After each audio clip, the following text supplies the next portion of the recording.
Satuan Reserse Kriminal Polresta Pulau Ambon dan Pulau Liyase menangkap residivis curanmor berinisial LU. Pelaku ditangkap di kawasan Desa Paso, Kecamatan Baguala, Kota Ambon, Maluku. Selain tersangka, juga disita barang bukti 9 unit sepeda motor.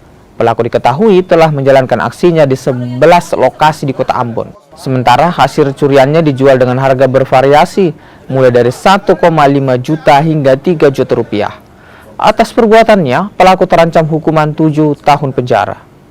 Ya, buronan kami juga karena dia sudah beraksi di wilayah Kota Ambon sejak bulan November tahun 2020.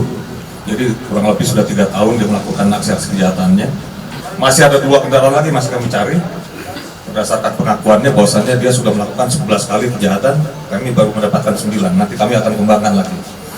Mungkin dari sini juga kita akan kembangkan, masih ada beberapa tersangka lagi yang mungkin nanti akan kami dapatkan lagi.